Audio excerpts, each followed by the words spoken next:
The series tackles themes of identity crisis, structural misogyny, and varied structural interpretations of the Force within the context of a matriarchal society beyond the Republic's reach, yet still oppressed by its influence. The menfolk are so powerful, they can't even reach them, and yet just oppress them by the very nature of existing within the universe.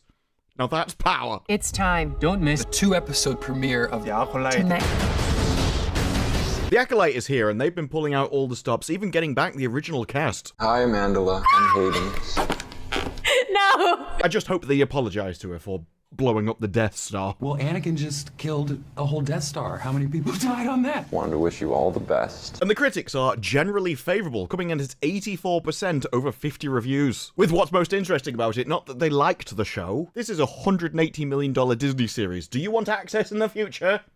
It's good then, isn't it? Yes, it's not so much whether they like the show, it's more why they like the show. The Acolyte is a bold celebration of feminine power. This isn't about good or bad. This is about power and who is allowed to use it. There's much to appreciate about a show that cunningly strives not only to be deemed good, but to make us redefine what that means. This is a positive review that implies you can't use the normal definitions of good to describe it. Very confident in your opinion, aren't you? Made something incredible. I think it's a masterpiece, and I think the storytelling is masterful. The Acolyte is Star Wars at its finest, although this is the Menace, so what do you expect? I have seen the first 4 episodes of the season, with the third having a special place in my heart. Compare that to Alan from Film Threat. The third episode will finally kill Star Wars for the vast majority of pre-Disney Star Wars fans, which tells you why the Menace would like it. They really do make the Force female. Although how you produce babies with 2 women, I'm still not sure. They have the posters to warn us about this, though. They did have to wait about a month to photograph this one, but they finally got it in the end. Although the next month, they decided to use a pad with wings instead and finally solve everything, even if it did get on their faces. Mary Sue, that's the show for me, mate. This feels like my Star Wars. That my doing a lot of heavy lifting there, isn't it? This is my truth. Setting the Acolyte around 2 sisters is what makes this feel so special. This is a refreshing change of pace in Star Wars. Is it because it's boring? Is that what you mean? Is it a slow burn? Even a veteran Jedi Master would lose patience with the Disney Plus addition to the canon, which focuses on a pair of twins, revenge, and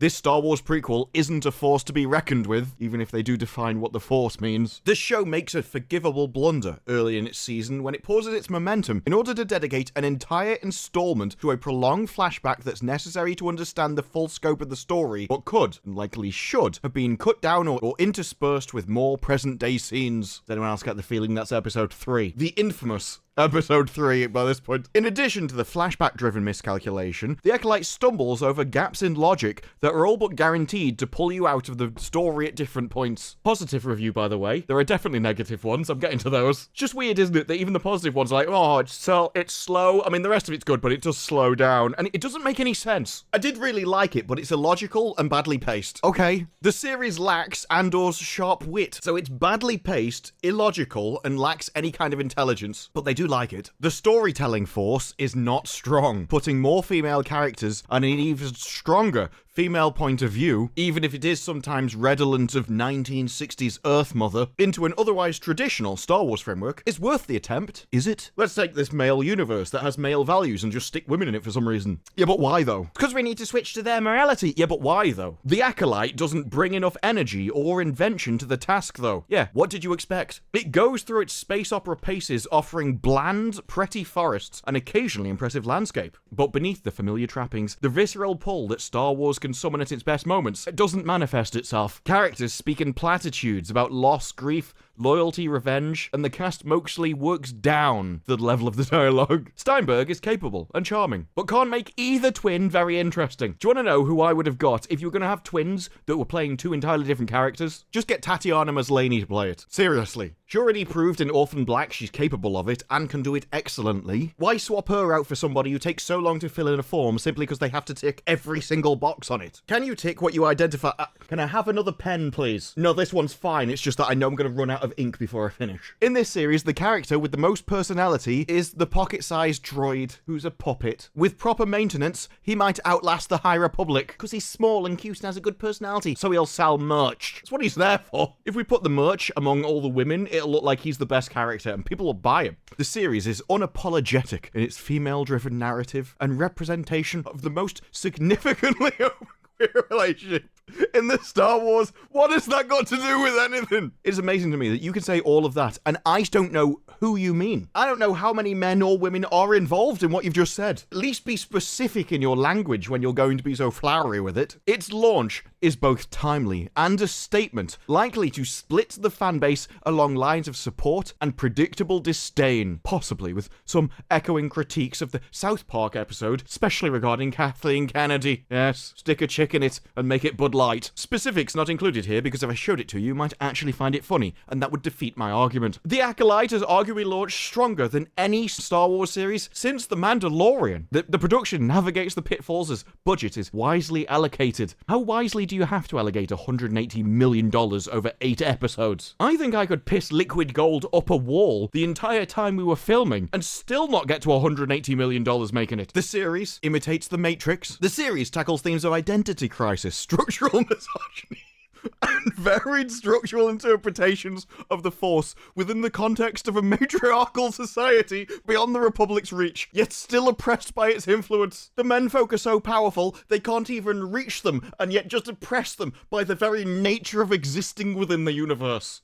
Now that's power. If a bloke exists somewhere in the universe, someone out dangly bits will suffer from it. It's that easy to beat you. Why on earth would you ever set up a society like that? Matriarchal coven of witches is so powerful. How come they've never successfully oppressed an entire gender? That's what I want to know. I didn't even have to do anything, and I can oppress most of the galaxy just by breathing. That might be the best compliment I've ever received. Whether the Acolyte maintains this nuanced portrayal, generally said by people who desperately wish to appear deeper than they actually are. So rather than accurately describing something, they appeal to nuance. If I overcomplicate something and pretend that it's all mysterious, it'll give me the illusion of depth, or it might just revert to the binary Jedi versus Sith paradigm, as it remains to be... It actually doesn't remain to be seen, because we have the future movies. So whatever these useless bints are, no one cares about them in the future. I do kind of wonder about this matriarchy coven out on a planet somewhere. Like, who built their houses? Or did they just use magic? Or live in a cave? Like an advanced civilization. I can't wait till we get to them. The Acolyte's eclectic assemblage of characters. Do you see what I mean about trying to project an illusion of faux intellectual depth? The sentence here, even if you were trying to be flowery, would be an eclectic mix of characters. No, this is an eclectic assemblage of characters that offers a diverse and engaging saga. Quick!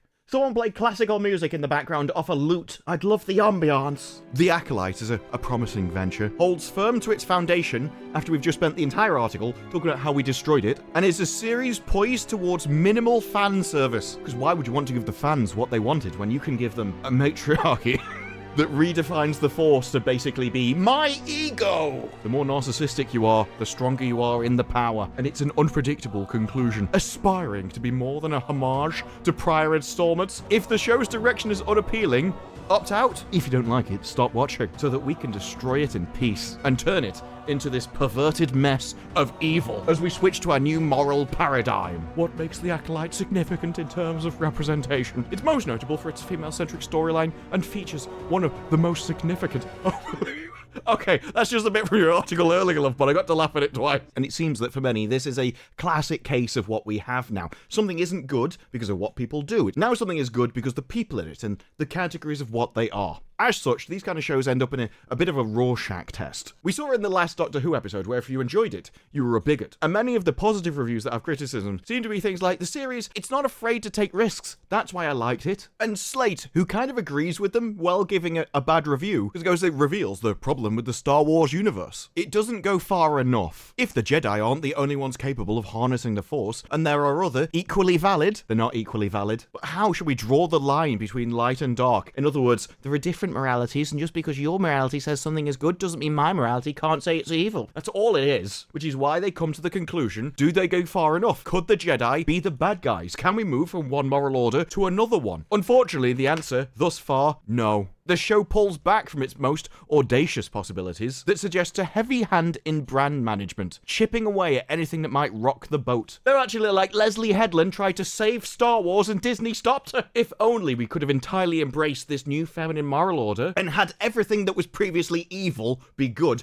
and everything that was previously good be evil, we could have saved Star Wars. It isn't about something that is representing a political entity or about the establishment, some sort of like dogmatic power that says who can and cannot be a part of it. It's about connection to something much simpler and much purer, and that is life. All we had to do is crush the Jedi. I don't think there's a better argument to prove evil myself than wanting that to happen, but here we are. That's why I don't like it. Doesn't go far enough. The Acolyte is swinging for the fences, but when the time comes, the best it can manage is a bunt. That's how you end up with a war between the people. I didn't go far enough. Or I like it because it's not afraid to take risks. It goes far enough for me. It destroys the Jedi enough for me. It's enough of converting to the new dominant social order for me. Amanda Stenberg is the pitch perfect lead. Of course she is. Have you seen the boxes? How could she be anything else when that is what shows quality? Leslye brings an entirely fresh approach to the franchise. You see that comment popping up quite a bit. Part of what made the High Republic storytelling so exciting is that with the Jedi being at the height of their power, they're allowed to be flawed, as opposed to what? The prequel trilogy, where they were perfect, were they? And therefore allowed the Sith to take over the universe. No flaws to be seen there, eh? Went right to plan for them, did it? I mean, it's a brave stance. The younglings wanted it to happen. It manages to blend the diverse storytelling that is integral to the High Republic because it's the only thing it's based on. Should we have talent? No. Let's just get tick boxes and start using them as a foundation to build on.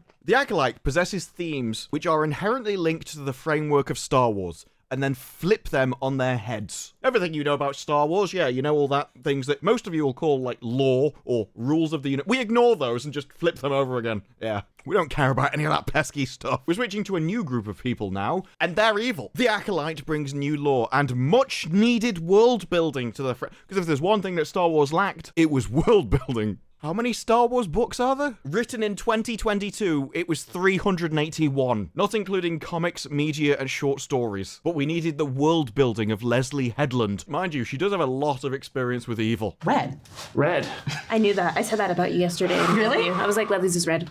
I've always been dark. All Sith here. Headland brings new witches who tap into the Force in ways that haven't previously been showcased in the franchise, because they're evil. The Acolyte is undoubtedly one of the most exciting shows on Disney Plus this year. It's the largest turd in the shed. Visually engaging, stunning flora and fauna, and a beautifully woven story that takes the best aspects of the franchise and spins them into pure gold. Give that man a raise and make him a politician. Sorry, Maggie wrote it. Skip the last bit. Definitely give her a raise. That might be the most over-the-top marketing I've ever read in this life or the next. But there are, of course, the other side, the smart ones. This isn't a Force to be worth reckoning with, it's boring. Alongside the $180 million prequel is a shocking waste of time. Not even the colossal budget can make up for the tepid story and bland surprise. This franchise is running on fumes. Okay, he is wrong in a bit there, Nick, although he is called Nick Shagger. How did your family get that name in the first place, Nick, and what were they doing at the time? The Force is not with the new Star Wars series. We've even got the latest live-action Star Wars is no Mandalorian, which is pretty shocking because the Mandalorian isn't good either. And it's a shaky start to a divisive series. As you always know, entertainment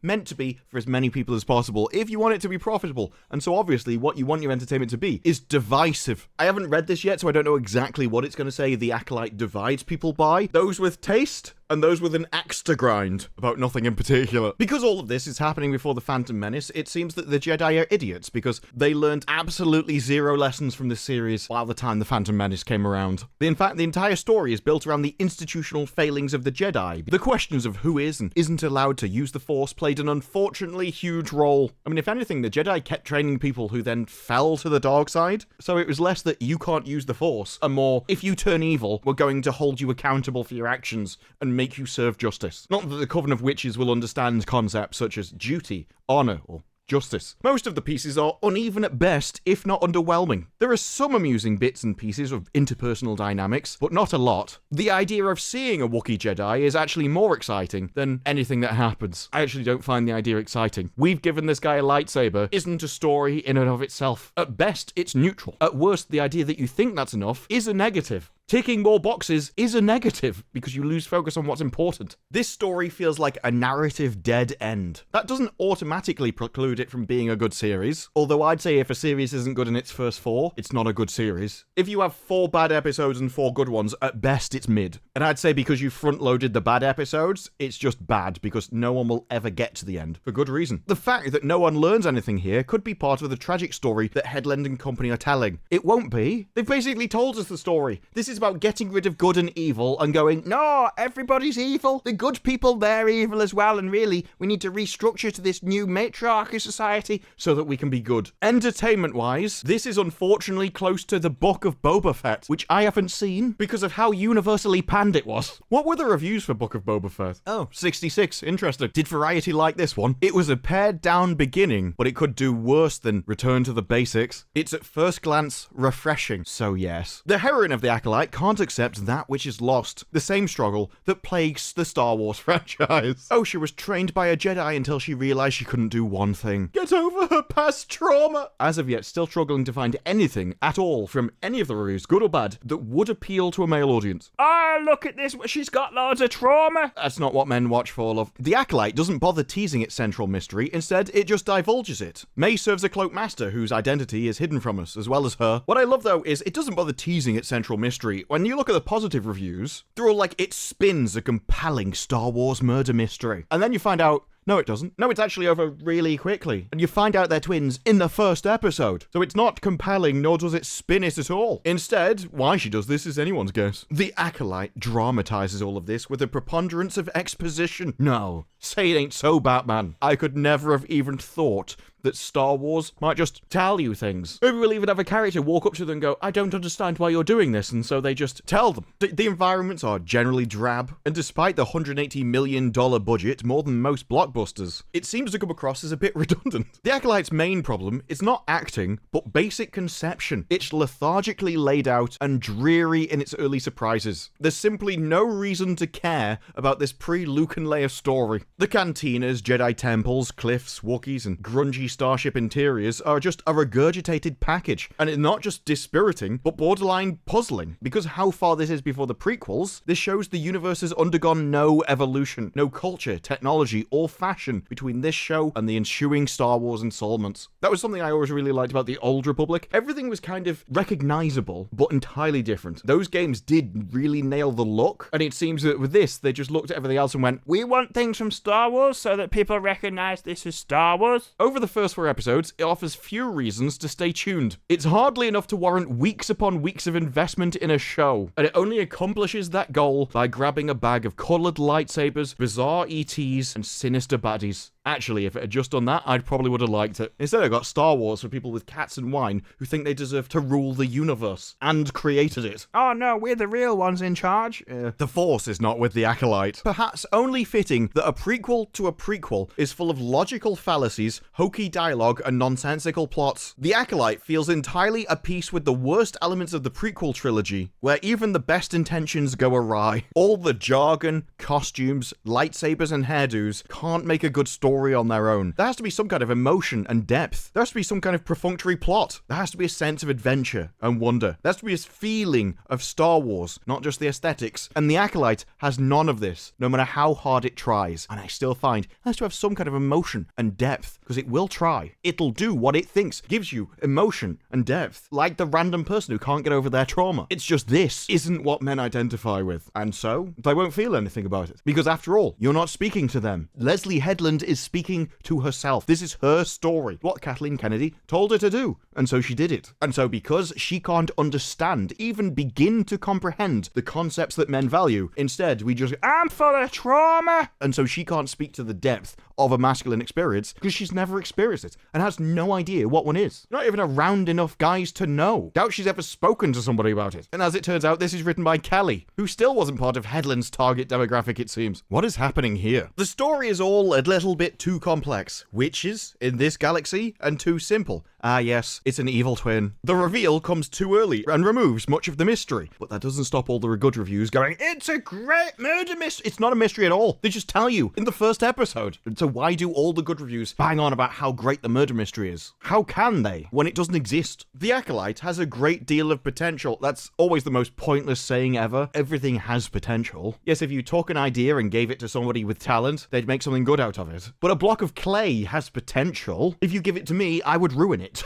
The Mandalorian made Star Wars a Western, Andor made it a revolution, and The Acolyte could have made it a great work of fantasy and mystery. Instead, they made it a big sigh. They're more focused on, this is a refreshing take. It's new because we stuck a chick in it and made it Bud Light. And they will criticize things like, it's atrociously creaky dialogue, but you know, they did tick a lot of boxes. This is what it desperately needs. It's a breath of fresh air. It's new and original and something different because, don't you understand, we're embracing evil now. Don't you understand? This is a female force. And I think if what you like about a show is, well, it was different than before, then it doesn't make it a good Star Wars show. Oh, what I like most about this is it's not like Star Wars. Oh, right. Have you considered pissing off and watching Farmville instead? Because frankly, it doesn't matter what the show tries to say. The Jedi are good, the Sith are evil. And if you go against that, well, you're evil as well. You've gone against the fundamental rules of the universe. You're not making something new. You're not rewriting it. You're not clever. And that's why I'm interested to see the show. Because I would love to know how they're going to justify this. Because there were some strange things in Ahsoka. What do you mean you've just wiped out an entire galaxy to evil just so you could fly to another one to tell a bloke you missed him and you just want to be friends? That's not a moral decision, and it doesn't seem like a lot of people in Hollywood actually understand what one of those is. And so a show which is dedicated to it, dedicated to analyze the difference between light, dark, and grey, I think that's going to be fertile ground for content, and inevitably many mistakes. But those are just my thoughts. What are yours? Let me know down in the comments below. Like the video if you like the video, subscribe more videos like this in the future, and I will see you in the next one. Bye-bye.